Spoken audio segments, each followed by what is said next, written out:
Serious কথা দুটো বলি। হ্যাঁ অ্যাজিভ আমরা কোনো সিরিয়াস কথা বলি না, এইগুলো কিন্তু ঠিক হচ্ছে না, আমাদের দর্শক কিন্তু আমাদের খুব সিরিয়াসলি নেয়। হ্যাঁ আমি জানি কেমন সিরিয়াসলি নেয়। তো ওই যে প্রশ্নগুলো হয় না যে তথাকথিত এন্টারটেইনমেন্ট জার্নালিস্ট কেমন লাগলো, কেমন লাগলো ইন্টারেস্টিং বলুন। হ্যাঁ একটা সিনেমা সম্পর্কে, এটা একমাত্র ট্যালেন্ট আমাদের মধ্যে অনির্বাণ বসে আছে, সত্যি লোকে ট্যালেন্ট ভাববে আমাকে। এবার পেশাদার সাংবাদিকের একদম আমাকে অপমান করবে। ড্রামা কি শুরু আমরা? আচ্ছা ঠিক আছে, fantastic, welcome. Thank you. Welcome. পাহাড় থেকে নেমে এসেছো তুমি, পাহাড়ে গুড বাই বললে কেন? গুড বাই বললাম, এই অবস্থা তো দেখছো কলকাতার, ও সেজন্য তুমি নেমে এসছি, আর এখন পয়সা করিও নিয়ে যাওয়ার মতো। যখন গিয়েছিল তখন ছিল, তখন তো আমার পয়সায় যায়নি, অন্যের পয়সায় পাহাড় গেলে তোমার নেমে অন্যের পয়সা পাহাড় তোর টাকা ছাড়া নিয়ে নামলে কিছু কোন পাহাড়? এটা ওয়েনাড, কেরালার। ও কেরালা, বাবা লোকে তো ওখানে এই হানিমুন করতে যায়। হ্যাঁ তো আমি কি করবো? না আমি বলছি আর মানে তোমার কি প্ল্যান ছিল? আমার সিনেমা শুটিং করার প্ল্যান ছিল। কি মানে এত দূর কেন গেলে? আমার প্রযোজক চেয়েছিলেন কেরালার কোনো একটা বাংলাতে শুটিংটা হোক, কারণ পুরোটা ছকে গেছে না, ছক করে গেছি। আচ্ছা এটা ডিরেক্টরস ফিল্ম না প্রোডিউসার্স ফিল্ম? এটা ডিরেক্টরস ফিল্ম। এটা ডিরেক্টরস ফিল্ম, যাই হোক। না লোকেশন পছন্দ হলে করতাম না, কিন্তু লোকেশনটা পছন্দ হয়েছেই এবং হতেই হতো। আচ্ছা আচ্ছা আমার একটা প্রশ্ন আছে তোমার কাছে, সেটা হচ্ছে তুমি একটা জায়গাকে, শান্ত জায়গাকে তোমার চরিত্র দিয়ে অশান্ত করে তোলো, এই দুষ্টুমিটা তোমার মধ্যে কেন? মানে তুমি কি ছোটবেলাও এরকম ছিলে, শান্ত দুপুরবেলা তুমি ঝনঝন করে বাসন ফেলে দিতে? না আমি শান্তই ছিলাম বলে আমি যাই। আচ্ছা আমার অশান্ত তো হয় না কিছু, আমার চরিত্রটা নির্ভেজাল মুখ করে তুমি একটা সাংঘাতিক একের পর এক ঘটনা। ভালো বলেছিস, কিন্তু ওই নিহারিকাতে শিমুলতলা নিয়ে গিয়ে হেভি দূর থেকে একটা বাড়ি কেলেঙ্কারি, ওই যে গাড়িটা পাস করে ওই শটটা আমি জীবনে ভুলবো না, একটা গাড়ি যেতে থাকে, কিন্তু ওই বাড়ির মানে আভ্যন্তরীণটা বাপরে তুমি কি এরকম লোকজনের সাথে হিংস্র কবিতা বলেছিল একজন, এক ভদ্রলোক আমাকে লিখেছিল হিংস্র একটা কবিতা, নিহারিকা কবিতা। তো এত দূর গেলে তারপর গুড বাই বলে দিল, এই আমার নামটা খুব ইন্টারেস্টিং। না নামটা সিরিয়াস কথা দুটো বলি। হ্যাঁ অ্যাজিভ আমরা কোনো সিরিয়াস কথা বলি না, এইগুলো কিন্তু ঠিক হচ্ছে না, আমাদের দর্শক কিন্তু আমাদের খুব সিরিয়াসলি নেয়। হ্যাঁ আমি জানি কেমন সিরিয়াসলি নেয়।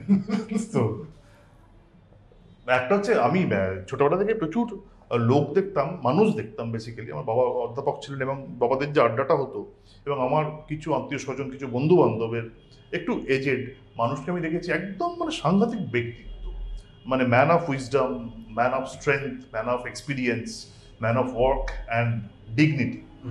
তো এদের কাছে আমার পাহাড়ের মতো লাগতো, আমার খুব ইচ্ছে হতো এদের মতো যদি হওয়া যেত, বা পৌঁছানো তো যায় না এদের কাছে, এবং এদের কাছে যা কিছু এদের তুমি ছোঁড়ো মারো এদের কিছু যায় আসে না, মানে রিফ্লেক্ট করে চলে যায়, ওরাও অবিচল থাকে না, স্থান পাহাড়ের মতো। তো যখন এই মানুষগুলো চলে যান তখন একবার আমার মানে গুড বাই, একটা পাহাড় আমার জীবন থেকে সরে গেল। তো সেই রকম যদি লিটারেলি আমার এরকম মনে হয়েছিল যে একটা চরিত্র আছে আমার ছবিতে এরকম, যাকে আমার মনে হয়েছিল পাহাড়, কারোর কাছে আমার কাছে উনি পাহাড় হতে পারে, তোমার কাছে নাও হতে পারে। তো এটা একটা রেসপেক্ট এবং পার্সপেক্টিভের ব্যাপার। তো এখানে যখন ছেড়ে আসছেন একজন কাউকে, সেই বিষাদ, সেই যে মন খারাপ, আর ফিরে যাওয়া যাবে না তার কাছে, কেন ফিরে যাওয়া যাবে না, কেন তাকে ছেড়ে আসছে, সেটা সিনেমায় আছে। বাট এই জন্য গুড বাই মাউন্টেন লিটারেলি একটা পাহাড়ের মতো কাউকে ছেড়ে আসছি, আর দ্বিতীয়ত হচ্ছে পাহাড়কে সত্যিই নেমে আসছি, যেখান থেকে আমি নেমে আসছি আর সেখানে ফিরে যাওয়া যাবে না।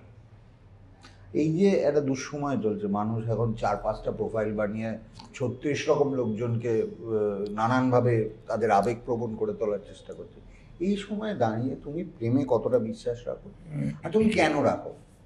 কারণ এখন প্রেম ব্যাপারটার ডেফিনেশন কিন্তু অন ভেরিয়াস ডিমেনশন রয়েছে। মানে আমাদের ক্যামেরার উপর শুভ আছে, ওর বয়সী যারা, তাদের কাছে প্রেমের ডেফিনেশনটা একদম আলাদা। আমার সাথে একজন ট্রেনিং কাজ করতো, সে আমায় বলেছিল আমার একটা হোয়াটসঅ্যাপ গার্লফ্রেন্ড আছে, ইনস্টা গার্লফ্রেন্ড আছে, ফেসবুক গার্লফ্রেন্ড আছে।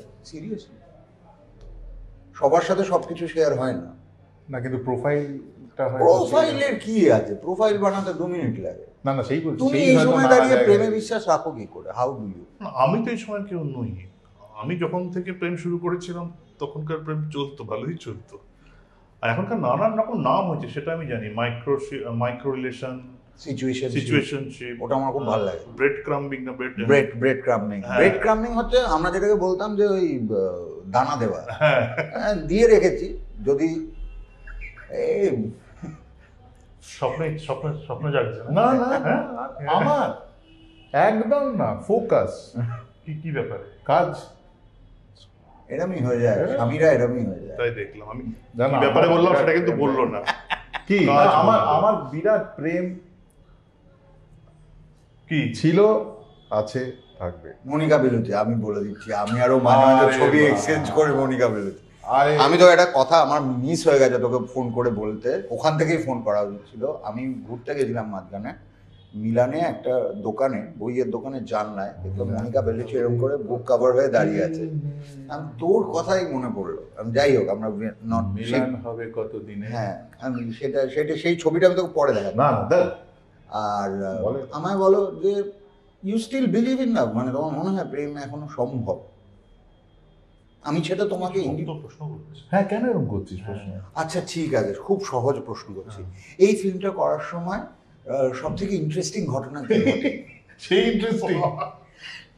এই সিনেমাটা আরে করতে কয়েকদিন আগে একটা ইন্টারভিউ হয়েছে, তাতে প্রথমে এরকম হচ্ছে কিরকম প্রশ্ন হবে, মানে ওই যে প্রশ্নগুলো হয় না যে তথাকথিত এন্টারটেইনমেন্ট জার্নালিস্ট করে হ্যাঁ। কেমন লাগলো, কেমন একটা কিছু লাগলো? ইন্টারেস্টিং বলুন। হ্যাঁ, একটা সিনেমা সম্পর্কে। এইটাই, আচ্ছা, এইরকম প্রশ্ন। তারপর ঋতুপর্ণা এবং হিরোর মধ্যে যে কেমিস্ট্রিটা। আচ্ছা, প্রচুর আমার ইন্টারভিউ বেরিয়েছে এরকম প্রশ্ন, হ্যাঁ। হ্যাঁ, আমরা তো সেই দলে পড়ি না, এটা তো ইন্টারভিউ নয়, এটা আমরা তোমার সাথে আড্ডা মারতে হ্যাঁ। যাচ্ছি। তো সিনেমা আসবে, সিনেমা তুমি বানাবে, মাঝখানে তুমি একটা খুব লম্বা পোস্ট করেছিলে, যেটা দেখে আমি যোগাযোগ করেছিলাম তোমায়, কি যেটা পোস্ট হলো? যে তুমি আবার চাকরিতে ফিরে যাচ্ছ, হ্যাঁ, হ্যাঁ, হ্যাঁ। এইটা আর তোমার ভালো লাগছে না। না, ভালো লাগছে না বলিনি আমি, বলেছিলাম হ্যাঁ, মানে আমার যা রোজগারের বহর এই ছবিতে, হুম। সেটা শুনলে তোমরা দুজনেই ক্যামেরা বন্ধ করে পালিয়ে যাবে। এই ও এখনো পেমেন্ট পাইনি, ওদিকেও পেমেন্ট দিই না। তো তো এইটা একটা ব্যাপার, মানে কিছু তো অন্তত রোজগার হওয়া দরকার, বা আমার থেকে গেছে অনেক বেশি। হুম।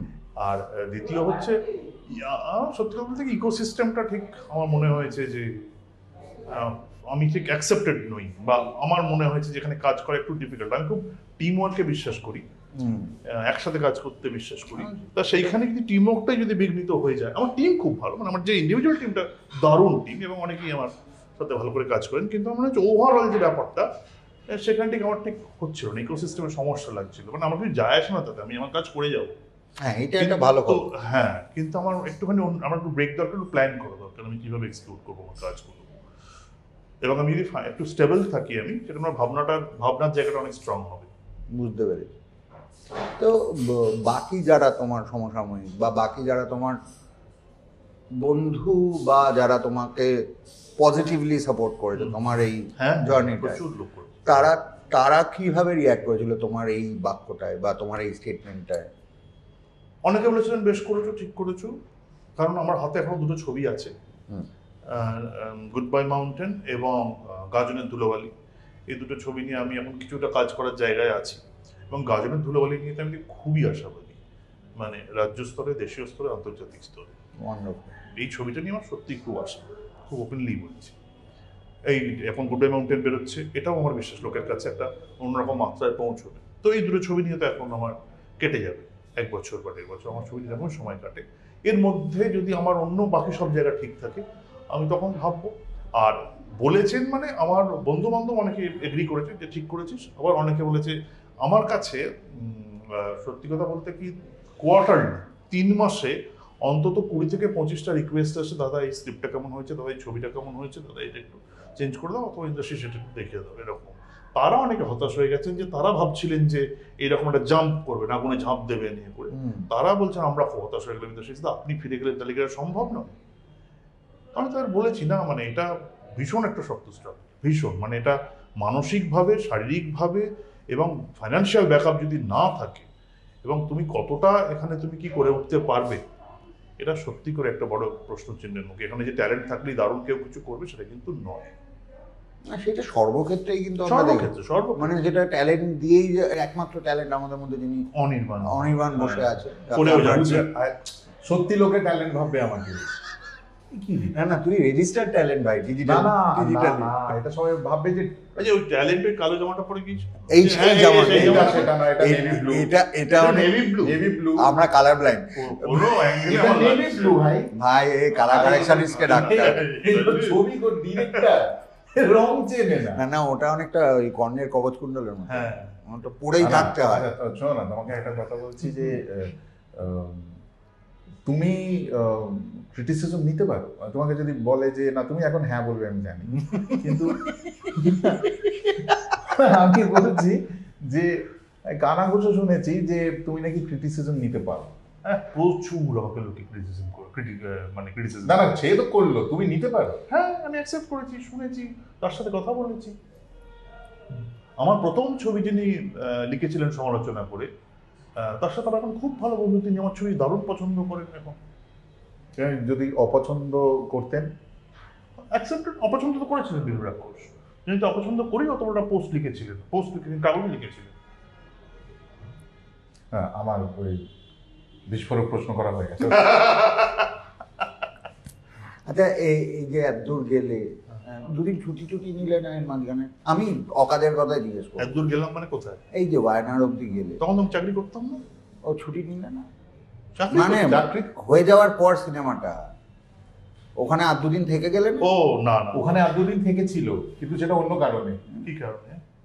বলেছিলে যেটা, সেটা সত্যি না? কি বলেছিলাম? তুই বলেছিলে যে ওই গন্ডগোল হচ্ছিল, সব মিটমাট হয়নি, মানে পুরো র্যাপ করা যায়নি শুট শেষ হয়ে গেলে। তাই না না, সেটা টাইমিং ফিরেছে, আমরা সবাই একসাথে টাইমে ফিরেছিল। শুটিং বন্ধ হয়েছিল দুদিন। হ্যাঁ, শুটিং। আচ্ছা, তুমি যে লম্বা মেসেজটা আমি পাঠিয়েছি, প্রচুর ইংরেজিতে লেখা যেটা, এবং খুব সুন্দর সুন্দর শব্দ ব্যবহার করা। আমার চ্যাট জিপিটি নেই? হ্যাঁ, ChatGPT চ্যাট জিপিটি তো লেখা না, ফর শিওর, সেটা তো মানুষই লিখেছে, বোঝা যাচ্ছে। আমার প্রশ্ন হচ্ছে, আমার যেখানে বারবার খটকাচ্ছে এই সিনেমাটা, যে এটা 22 বছর পর দুজন ঠিক করলো যে একসাথে থাকবে, এরকম হয় না? না, ঠিক নয় তো কথাটা, এটা ভুল কথা। এটাই তো পড়া আর দেখায় ভুল পার্থক্য। 22 বছর পর ঠিক করেনি কিছু থাকবে, তাহলে কি সিনেমা দেখতে হবে? কত সোজা। দু লাইন বলে দাও। কেন? দুলাইন আমাদের এক্সক্লুসিভ। আমার ছবিটাই তো 2 লাইনের গল্পের উপর বেস করে, সব জেনে যাবে। হ্যাঁ সব হ্যাঁ, আমি এখন যদি 4 লাইন বলি জেনে যাবে। বলো। বলবো? হ্যাঁ বলছি তো। হ্যাঁ, বলো। একটা বাড়ি, ব্রিলিয়ান্ট। একটা চরিত্র, ঋতুপর্ণা সেনগুপ্তর চরিত্র, সে ইন্দ্রনীল সেনগুপ্ত, মানে ওদের অবভিয়াসলি আগের প্রেম ছিল, বলে ওরা ফেরে, মানে ওরা মানে ফিরতে বাধ্য হয় কোনো কারণে। এক্স্যাক্টলি, ইন্দ্রনীলের বলে দিচ্ছে, দেখ না, বলো। ফিরতে বাধ্য হয় কোনো কারণে। আচ্ছা, ধরে ফেলে। ইম্পর্টেন্ট কথা বলে দিন। হ্যাঁ, তা ধরে ফেলে। করতে হয় ভাই, বার করতে হয়। তারপর? এবার ইন্দ্রনীল পেশাদার সাংবাদিকের একদম আমাকে অপমান করবে। কি বলছিলাম, ইন্দ্রনীল সেনগুপ্তর যেখানে থাকেন ওই অপূর্ব একটি পাহাড়ে বাংলো, সেখানে ঋতুপর্ণা অভিনীত চরিত্র তিনি ফিরে আসতে বাধ্য হন এবং কিছুদিন একসঙ্গে কাটান। ওই কিছুদিনের মধ্যে আরো কিছু কিছু ঘটনা ঘটে, খুব ড্রামাটিক কিছু না, হ্যাঁ, মানে মোড় ঘোরানো, জীবন পাল্টে গেল ওরকম কিছু নয়। আমাদের জীবনে আমার যেটা মনে হয়েছে, নর্মালি বড় বড় ঘটনা, মেজো মেজো ঘটনা, ছোট ছোট ঘটনা যেমনভাবে ঘটে ঠিক তেমনভাবেই ঘটে, পলকে ঘটে যায় এবং তারপর জীবনটা জীবনের মতন চলে। ড্রামাটিক ঘটনা ঘটে একটাই জায়গায়, যখন তুমি ছবিতে ঢুকে পড়ো। ড্রামা কি? ড্রামা কি? আমাকে বলছি? হ্যাঁ, আহা, কি এন্ট্রি! আচ্ছা, আরে বলো। আগন্তুকের উৎপল দত্ত। কি বললে? আগন্তুকের উৎপল দত্ত। বাবা, বাবা, একটা গাড়ি এসে দাঁড়ালো, হ্যাঁ নামলো, শুধু পা দেখা যাচ্ছে। বাবা, এতে হিরো হ্যাঁ, হয়। লোকে ভাবছে সাউথের বলছে, হিরোদের এরকম হয়। এবার যখন আস্তে আস্তে উঠছি, লোকে ভাবছে যে কোন হিরোর মুখ দেখাবো। শেষে দেখো অ্যান্টি ক্লাইম্যাক্স আবার। এটা হচ্ছে লোকেদের। আমি একটা নাটক করেছিলাম সোলো, কেউ জানে না কেন। এবারে সেখানে সত্যি মিনার ভাই চলে এসেছিল, অনির্বাণ ভট্টাচার্য এই ব্যাস এই স্ট্যান্ডার্ড গুফ আপ ওই সেম ওয়ে হ্যাঁ, উঠছে উঠছে উঠছে টান। হলো না ওই গোলগুলো হতো না মোহনবাগান ইস্ট বেঙ্গল হ্যাঁ বুঝে গেছি বুঝে গেছি। না না আমার খুব বলতে ইচ্ছে করছে তুমি সাউথে গিয়ে সিনেমা বানালে, এখন তো সাউথের সিনেমা খুব চলছে, আমরা আশা করবো সাউথের সিনেমা খুব ভালো করবে আর কি। এটা খুব বলতে ইচ্ছে করবে। এইটা আরেকটু এটা কিন্তু এটা তুমি কিন্তু তোমার পরের পিআর থেকে বলতে পারো সাউথ সিনেমা বানিয়েছে, সাউথ ইন্ডিয়ান সিনেমা সিনেমা বানিয়েছে। হ্যাঁ, এটা সত্যি কিন্তু সাউথ ইন্ডিয়ান সিনেমা। ওখানকার ক্রিউ কাস্টও আছে ওখানকার, প্রডিউসার ওয়ান্ডারফুল। এবং 100% আমরা এক ফোঁটা অন্য কোথাও শুট করি না না একদম পুরোটা। আচ্ছা আমার